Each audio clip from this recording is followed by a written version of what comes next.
Assalamualaikum warahmatullahi wabarakatuh. Perkenalkan, nama saya Syalasya Fatiha Irmahmud dari program studi S1 Akuntansi kelas Akuntansi A. Tugas ini dibuat untuk mata kuliah Pancasila dan Kewarganegaraan. Di video ini saya akan menjelaskan beberapa materi, diantaranya yang pertama Pancasila sebagai pandangan hidup dan dasar negara, yang kedua Pancasila sebagai sistem filsafat, yang ketiga demokrasi Indonesia, dan yang keempat, hak dan kewajiban warga negara. Untuk materi pertama, saya akan menjelaskan tentang Pancasila sebagai pandangan hidup dan dasar negara. Pancasila sebagai dasar negara dan pandangan hidup memiliki arti Pancasila dijadikan sebagai dasar penyelenggaraan negara. Dasar negara Indonesia adalah Pancasila yang terdiri dari 5 sila. Pancasila dilambangkan pada ruang perisai yang tersemat di burung Garuda. Sebagai ideologi negara, Pancasila memiliki fungsi kehidupan warga negara. Salah satu fungsi Pancasila yakni sebagai pandangan hidup bangsa Indonesia. Makna Pancasila burung Garuda sebagai lambang Pancasila melambangkan kekuatan. Warna emas pada bulu burung Garuda melambangkan kemuliaan. Sementara bagian perisai melambangkan pertahanan bangsa Indonesia. Perisai tersebut dibagi menjadi 5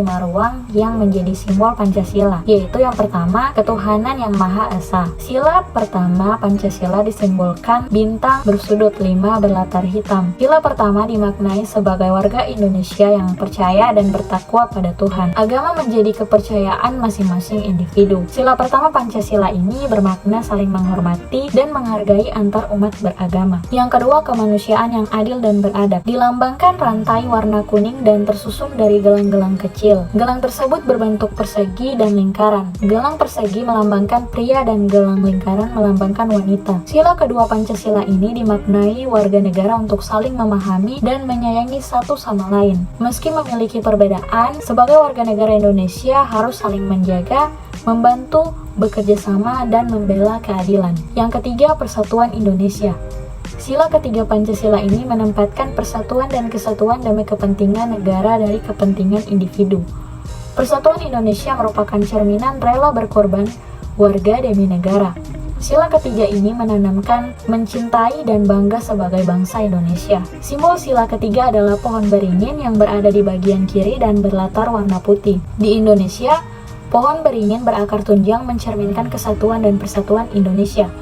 Pada bagian akar yang menggantung terdapat ranting. Ranting ini merupakan simbol negara kesatuan dan memiliki latar belakang budaya yang berbeda. Yang keempat, kerakyatan yang dipimpin oleh hikmat kebijaksanaan dalam permusyawaratan perwakilan. Sila keempat mengajak warga negara untuk bermusyawarah ketika membahas sesuatu.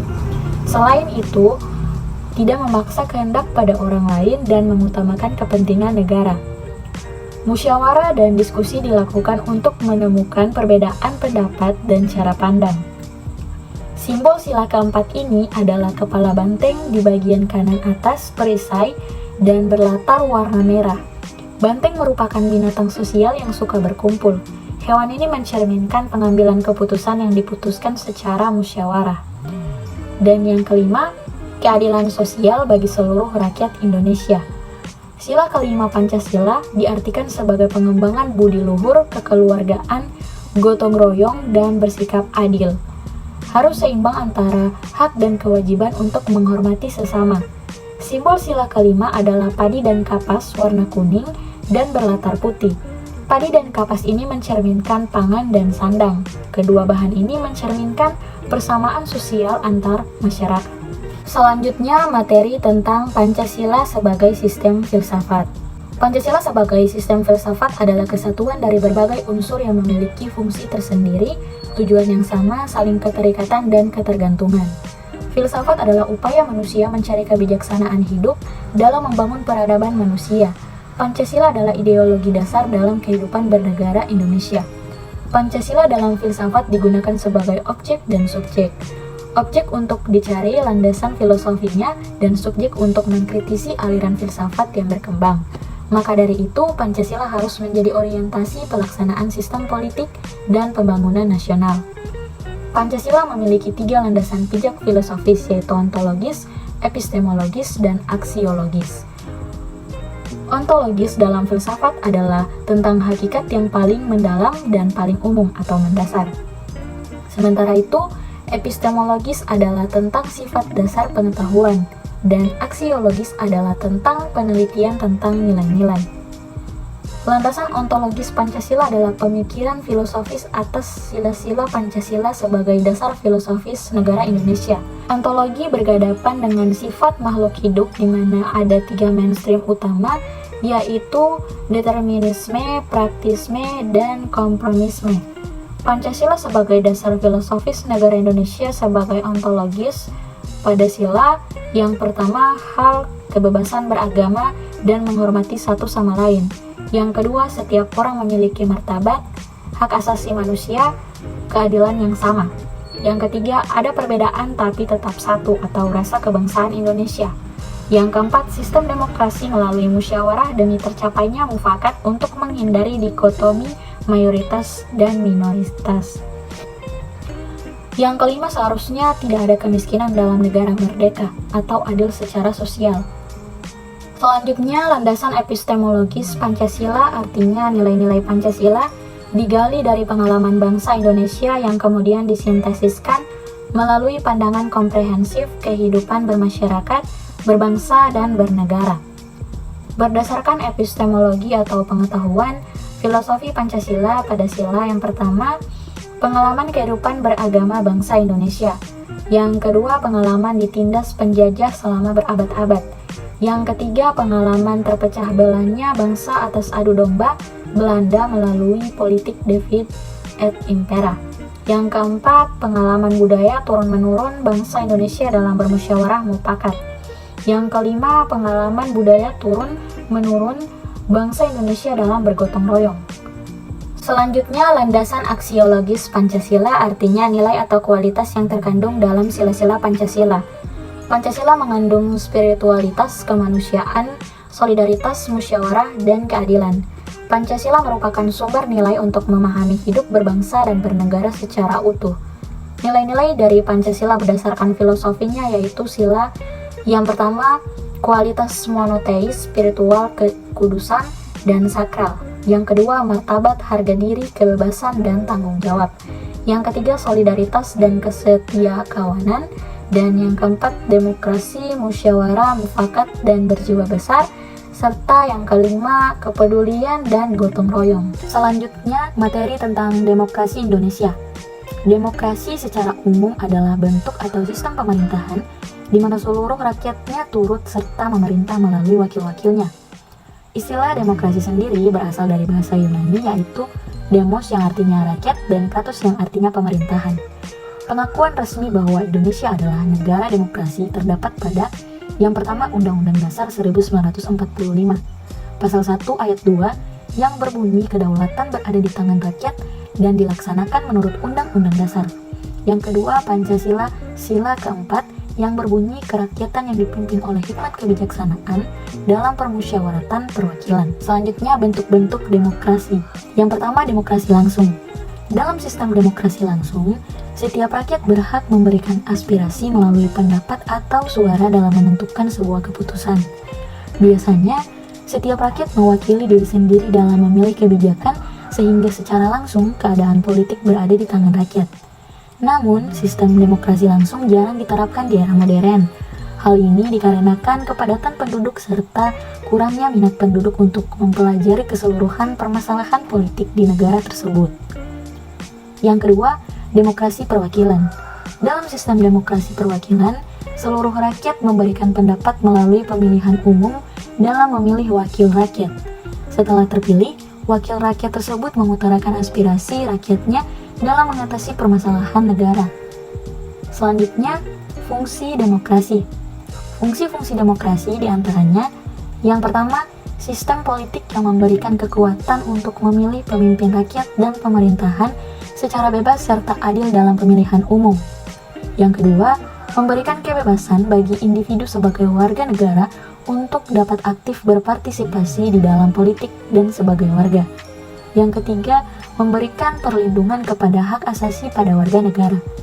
Dan yang keempat, menghasilkan sebuah aturan yang berlaku kepada semua warga negara tanpa ada pandang bulu. Selanjutnya, prinsip-prinsip demokrasi. Menurut Al-Madudi yang dikenal sebagai sosok guru demokrasi, terdapat beberapa prinsip demokrasi. Di antaranya, yang pertama kedaulatan rakyat, yang kedua pemerintahan berdasarkan persetujuan dari yang diperintah, yang ketiga kekuasaan mayoritas, yang keempat hak-hak minoritas, yang kelima jaminan hak asasi manusia, yang keenam pemilihan yang bebas dan jujur, yang ketujuh persamaan di depan hukum, yang kedelapan proses hukum yang wajar, yang kesembilan pembatasan pemerintah secara konstitusional, yang kesepuluh pluralisme sosial, ekonomi, dan politik, dan yang ke-11 nilai-nilai toleransi, pragmatisme, kerjasama, dan mufakat. Selanjutnya pelaksanaan demokrasi di Indonesia. Sejak merdeka, bangsa Indonesia pernah melaksanakan 3 macam demokrasi, yaitu demokrasi liberal, demokrasi terpimpin, dan demokrasi Pancasila. Dimulai dari demokrasi liberal.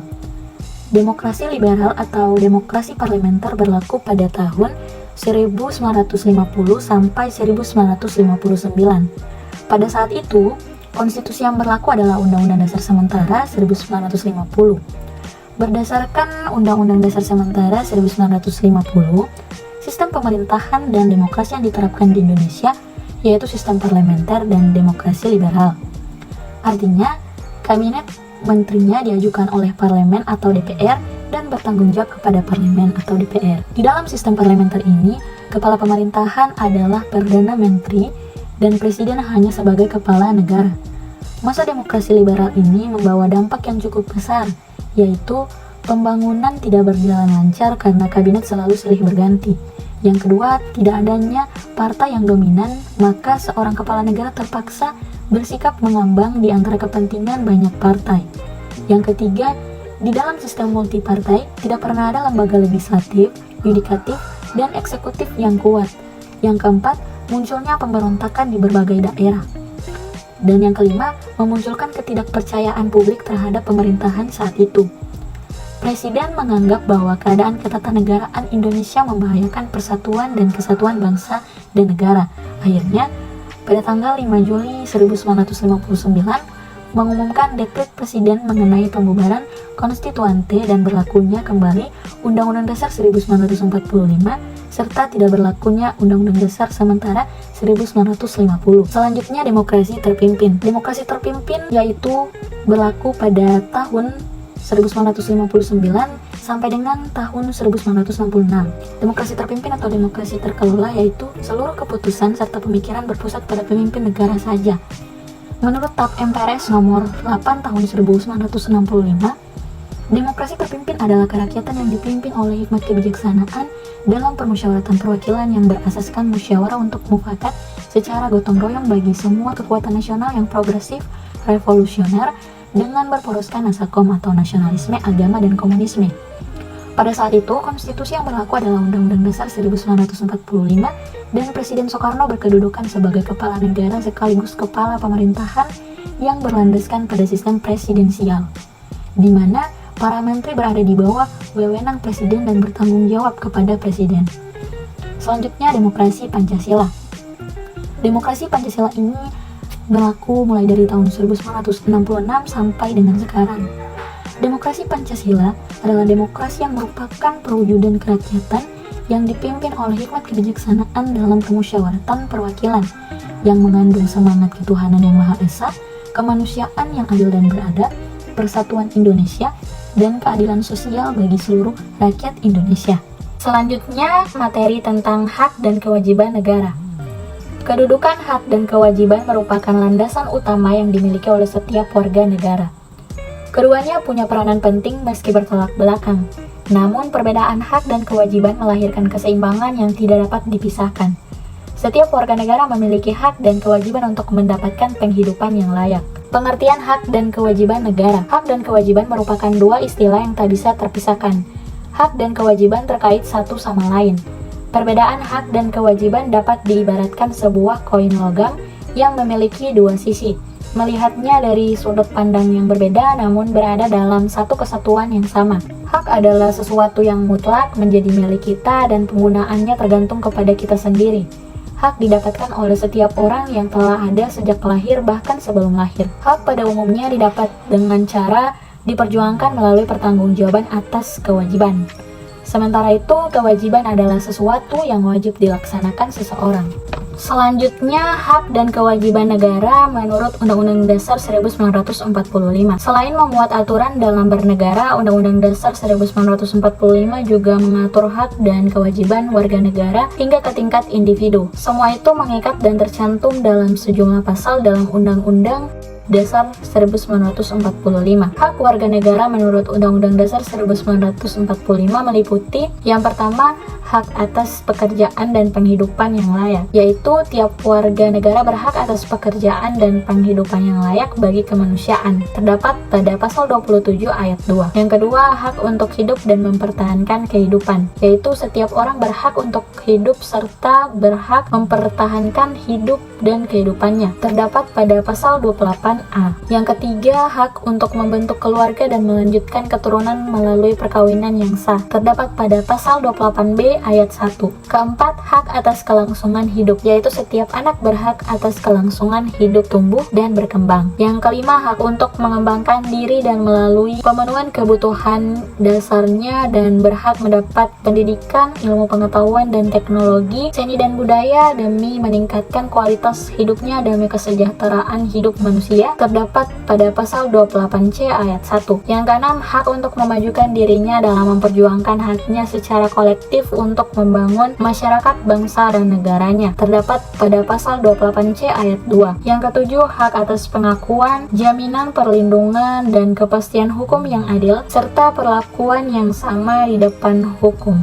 terdapat pada pasal 28D ayat 1. Dan yang kedelapan, hak untuk mempunyai hak milik pribadi, hak untuk hidup, hak untuk tidak disiksa, hak kemerdekaan pikiran dan hati nurani, hak beragama, hak untuk tidak diperbudak, hak untuk diakui sebagai pribadi di hadapan hukum, dan hak untuk tidak dituntut atas dasar hukum yang berlaku surut adalah hak asasi manusia yang tidak dapat dikurangi dalam keadaan apapun. Sementara itu, kewajiban warga negara menurut Undang-Undang Dasar 1945 meliputi yang pertama, wajib menaati hukum dan pemerintahan. Pasal 27 ayat 1 Undang-Undang Dasar 1945 berbunyi, segala warga negara bersamaan kedudukannya di dalam hukum dan pemerintahan dan wajib menjunjung hukum dan pemerintahan itu dengan tidak ada kecualinya. Yang kedua, wajib ikut serta dalam upaya pembelaan negara.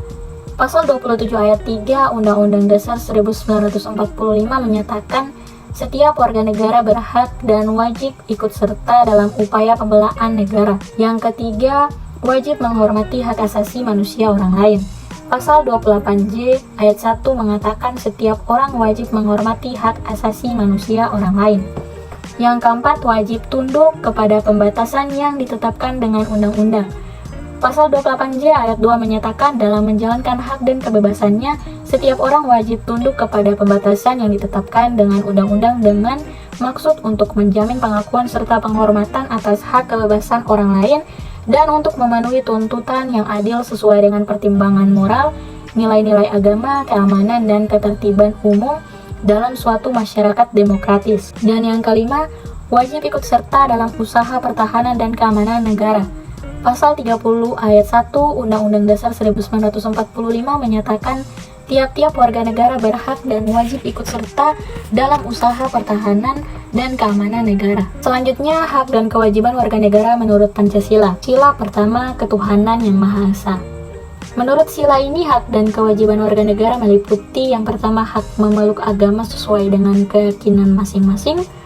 Yang kedua, hak untuk melaksanakan ibadah menurut kepercayaan masing-masing. Yang ketiga, hak dan kewajiban menghormati dan bekerja sama dengan antar umat beragama. Sila kedua, kemanusiaan yang adil dan beradab. Menurut sila ini, hak dan kewajiban warga negara meliputi yang pertama, hak perlakuan yang adil dan setara baik di hadapan hukum maupun dalam kehidupan keseharian. Yang kedua, hak dan kewajiban untuk mengembangkan sikap saling mencintai dengan sesama manusia dan sikap tenggang rasa. Yang ketiga, hak mendapatkan penghidupan yang layak dan kesejahteraan. Selanjutnya, sila ketiga yaitu Persatuan Indonesia. Menurut sila ini, hak dan kewajiban warga negara meliputi yang pertama, hak ikut serta dalam pembelaan negara. Yang kedua, hak hidup dan bergaul satu sama lainnya dalam semangat persaudaraan. Yang ketiga, hak dan kewajiban bekerja sama secara harmonis dalam memperkuat persatuan dan kesatuan. Selanjutnya, sila keempat, kerakyatan yang dipimpin oleh hikmat kebijaksanaan dalam permusyawaratan perwakilan. Menurut sila ini, hak dan kewajiban warga negara meliputi yang pertama, hak mengeluarkan pendapat baik secara tertulis maupun lisan.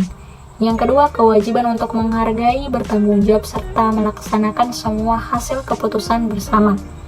Yang ketiga, hak memperoleh kesempatan yang sama dalam pemerintahan, misalnya menduduki kursi jabatan di pemerintahan. Dan sila kelima, keadilan sosial bagi seluruh rakyat Indonesia. Menurut sila ini, hak dan kewajiban warga negara meliputi yang pertama, hak mendapatkan jaminan sosial, yang kedua, hak mendapatkan pekerjaan dan perlindungan kesehatan, dan yang ketiga, hak setiap warga negara memiliki hak milik serta kewajiban menggunakan hak miliknya sesuai dengan kegunaannya tanpa mengganggu hak milik orang lain. Sekian dari saya, terima kasih sudah menonton. Lebih dan kurangnya saya mohon maaf. Assalamualaikum warahmatullahi wabarakatuh.